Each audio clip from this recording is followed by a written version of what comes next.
Muy bien, chicos, en el siguiente video les voy a explicar cómo ustedes deben enfrentarse a la segunda guía de trabajo de historia de segundo nivel.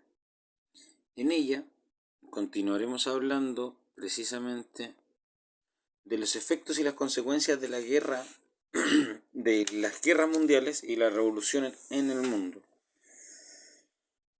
Primero ustedes tienen que entender que son fenómenos clave. Por ejemplo, la Primera Guerra Mundial y la Revolución Rusa y la inclusión en el mundo político de organizaciones sociales y organizaciones de trabajadores.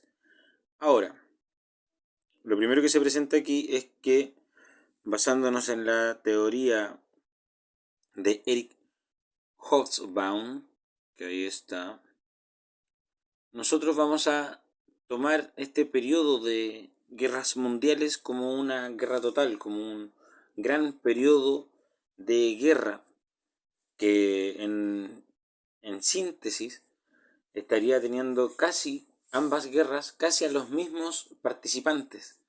Entonces aquí el autor plantea que es un gran periodo de guerra que se extiende desde 1914, con el comienzo de la Primera Guerra Mundial, hasta 1945, que sería el final de la Segunda Guerra Mundial, tomando todo eso como un todo completo. Bien.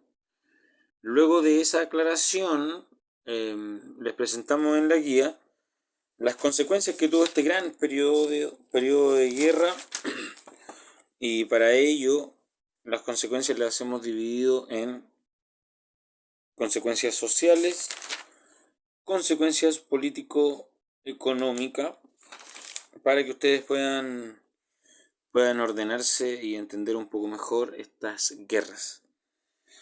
Ahora, en primer lugar, como consecuencias sociales se nombra principalmente a las pérdidas humanas y a las ciudades destruidas.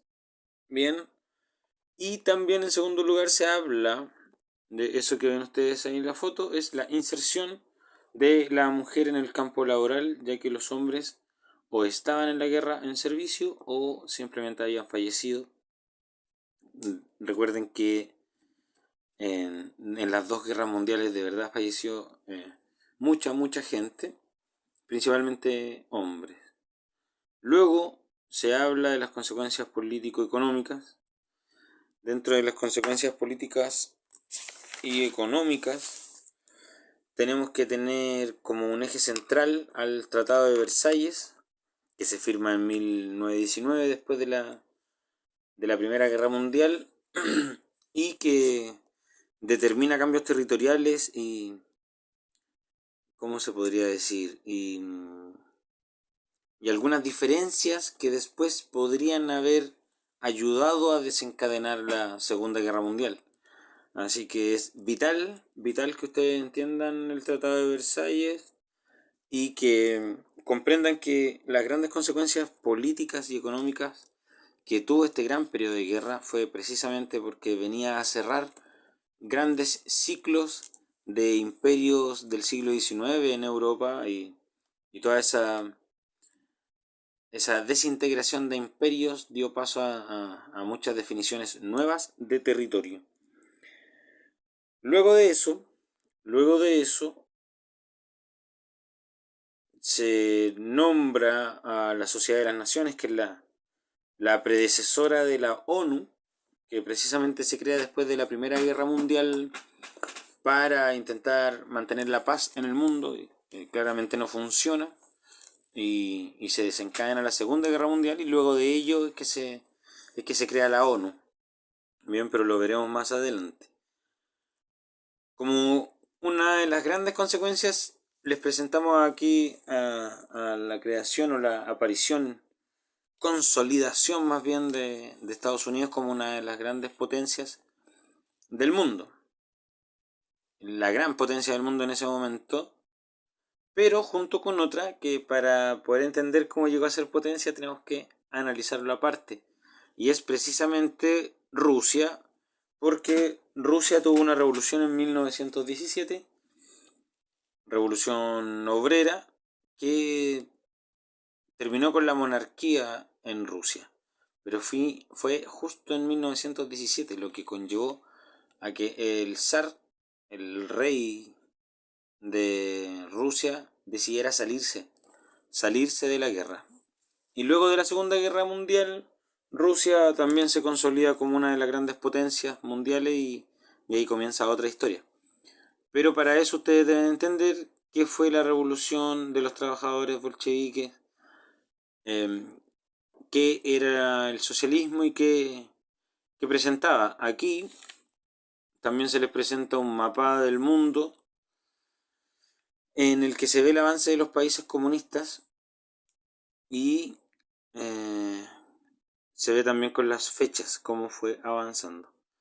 Ahora, luego de entender esa parte del siglo XX, nosotros para entender cómo fue el rol de Chile en todo ese periodo, debemos sí o sí abocarnos a esto, la república parlamentaria y el ciclo salitrero en Chile.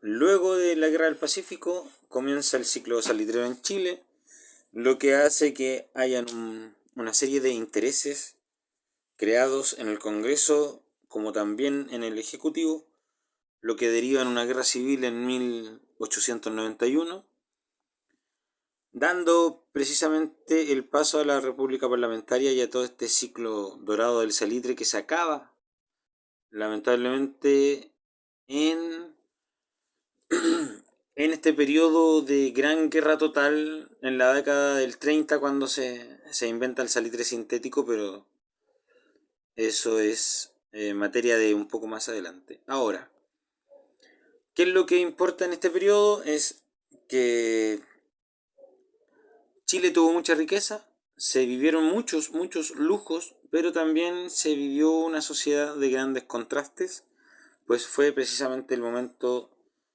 en que surgió la cuestión social y que es precisamente toda esta pobreza concentrada y estas malas condiciones de vida en las que vivía la gente que principalmente migraba del campo a la ciudad.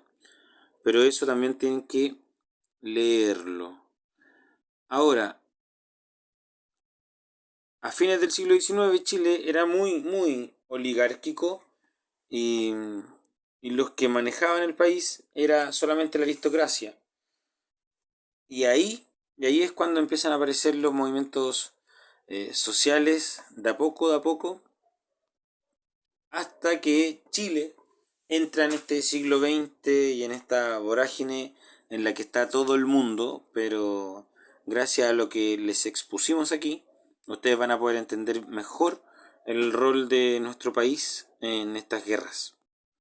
Bien, espero que les quede bastante claro y que no tengan ningún problema al momento de la evaluación. Les deseo todo el éxito.